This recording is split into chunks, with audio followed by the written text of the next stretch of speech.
when you rise up in the morning and when you go to sleep at night. It's two different activities. And at the time designated for these two different activities, you're supposed to read the Shema.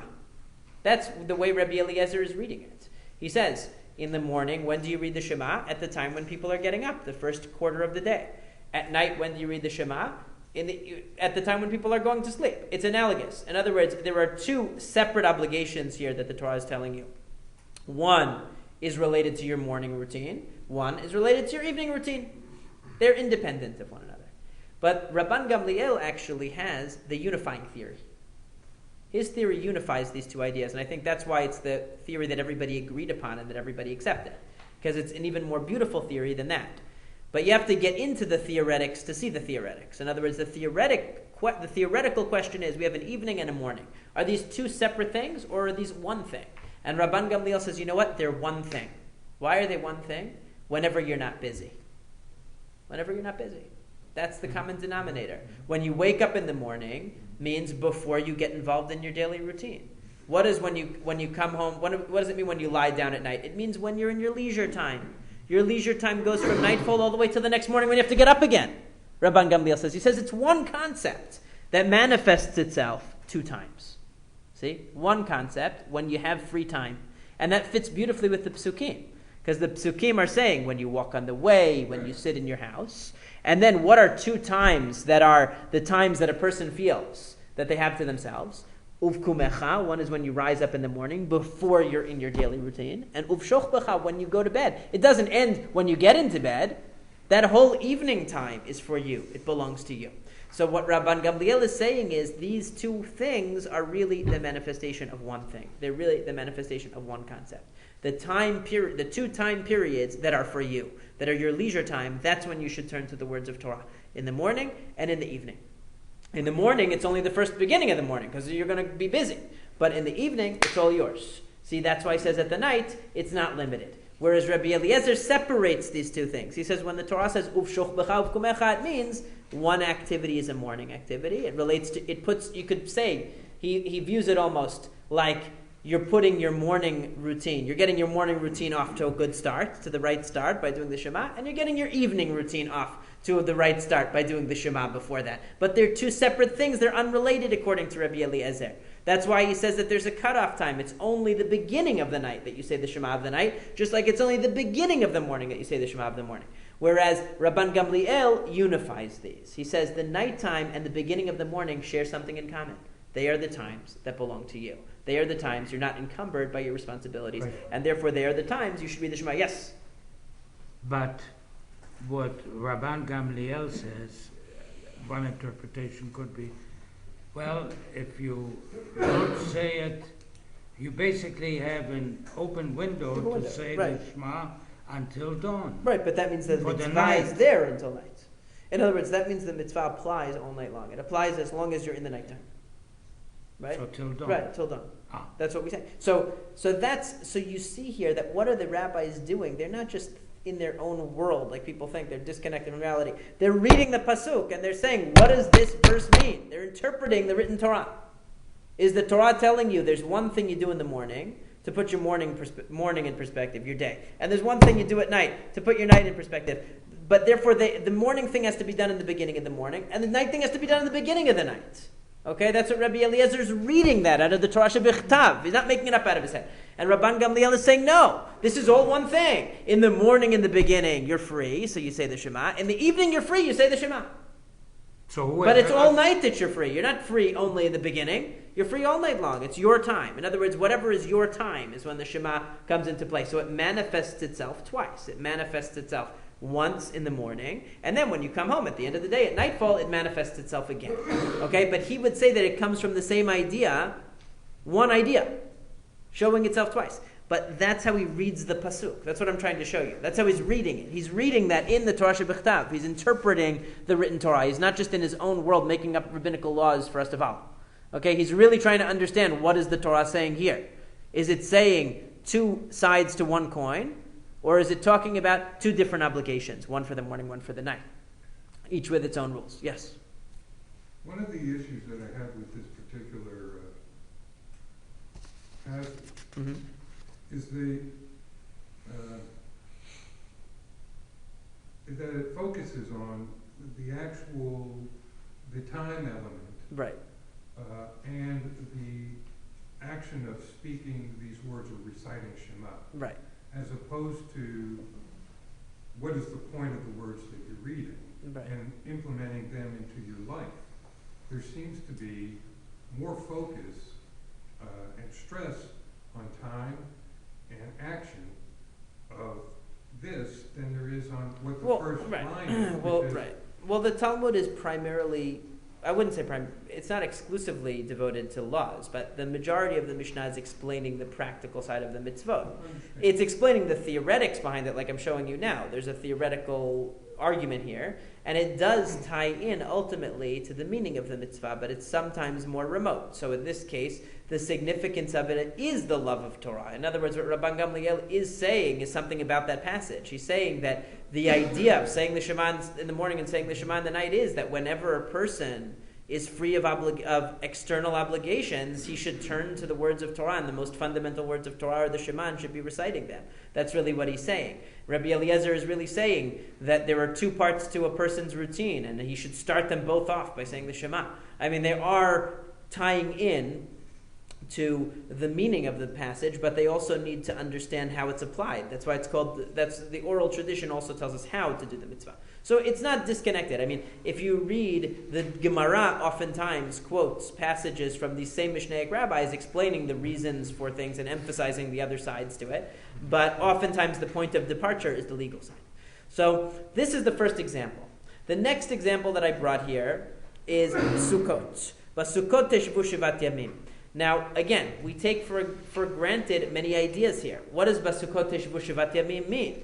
Basukot Teshvu Shivat Yamim, you should sit in a sukkah for 7 days. If you take that really literally, you're going to be sitting down for a long time. You're going to need a chiropractor after that and all kinds of other medical attention. Your muscles are going to atrophy. You sit for 7 days. And what is a sukkah anyway? Okay, I know what it is, but now you can order it online. These prefab, they didn't have that. So how do I know what a sukkah is? How do I know what sitting means? Okay? Or it says, Chag HaSukkot ta'aseh lecha shivat yamim. Make a holiday of Sukkot for yourself for 7 days. Again, these are from the Torah Shebichtav.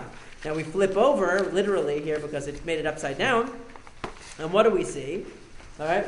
We see that Masechet Sukkah is concerned with how to construct a sukkah. We're not going to go as much into detail on this because we're running late already, later than I thought.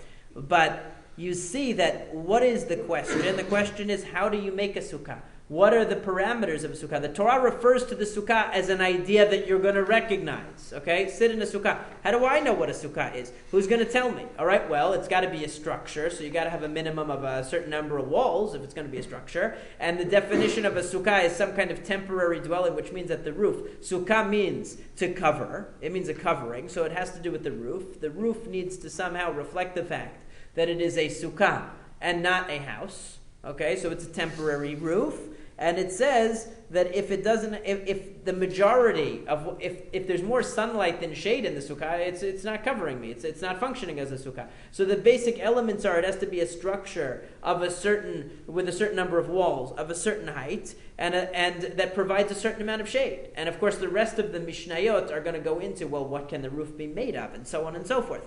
But what I want to illustrate with each of these examples is there's an ambiguous concept that cries out for definition, and what the Mishnah does is it provides us with a definition. It doesn't always say, this is why this is the definition.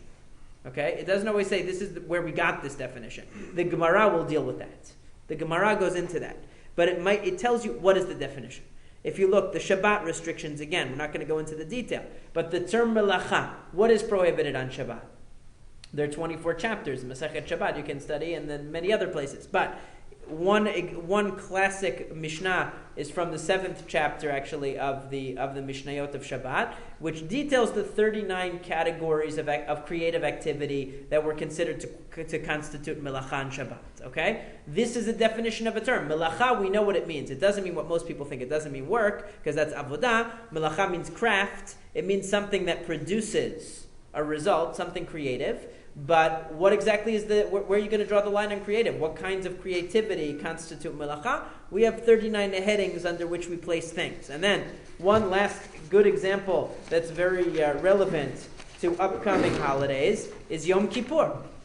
And this is another one, but Rosh Hashanah I was going to stick in also because it's another one where people don't realize how little the written Torah actually tells you about these mitzvot. Okay? And here, what does it tell us? On Yom Kippur, te'anu et nafshotechem. Torture your souls. Okay? Deprive your souls, whatever it is. Afflict your soul. Okay? Maybe that means I should take a whip and beat myself, or scrape my arms with forks. I don't know what it means. How do I know what that means? And in other places it also uses the same language. Afflict your soul. Where did I come up with fasting? Okay, now people will point to later books of the Tanakh. Yeshayahu, he says, a fast day is Yom Anot Adam Nafsho, that a day of affliction refers to fasting. Okay, but that's later. How did a person living in the times of Moshe Rabbeinu know what V'initem nafshotechem meant? Obviously, he must have explained it.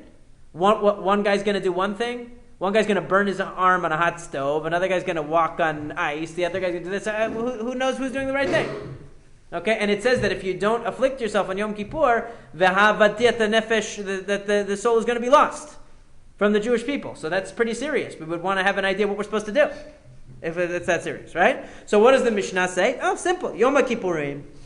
Asur ba'achila u'vashtiya. This is Masechet Yoma. Why is it from the 8th chapter? Because the first 7 chapters of Yoma deal with the subject that occupies the Torah most of the time when it comes to Yom Kippur, which is the temple service of Yom Kippur.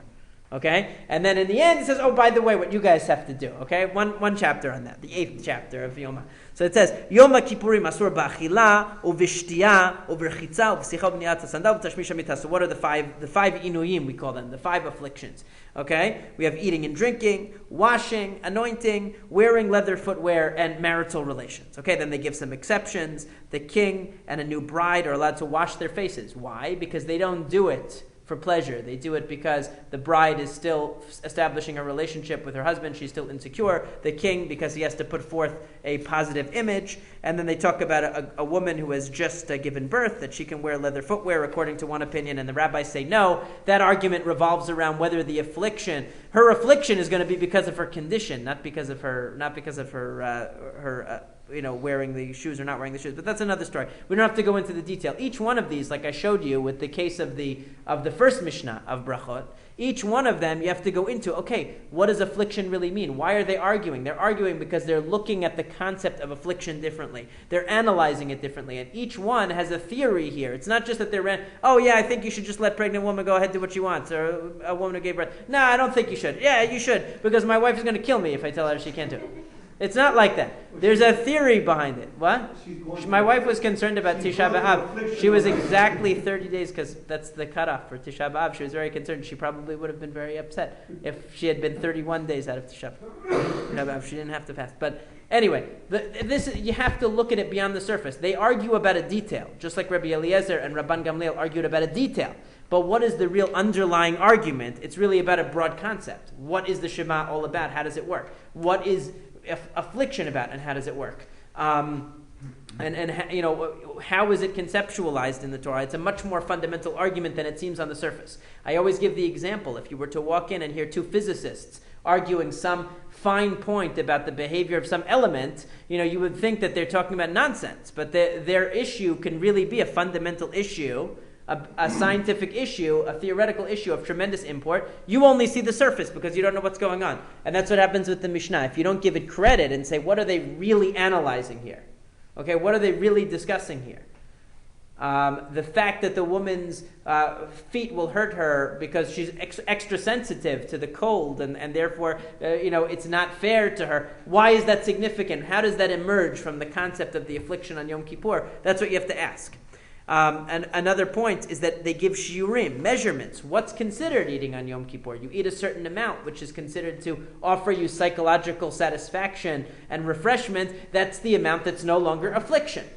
Okay? It's very, now to a Talmudist, this is very noteworthy. Because most of the time in the Torah, the minimum amount that you have to eat to be liable is what's called a kazait. It's an olive's worth, or the minimal amount that you have to eat for Matan Pesach, an olive's worth, okay? Here, it's a fig's worth, okay, or a date, okay, a date's worth. Why is it that way? Because here the rabbis aren't concerned about the technical eating on Yom Kippur. What is it? It's initemet nafshotechem. It's you have to afflict yourself. So it has to be an eating which is going to remove the state of affliction. So they're not looking at it as eating and drinking. They're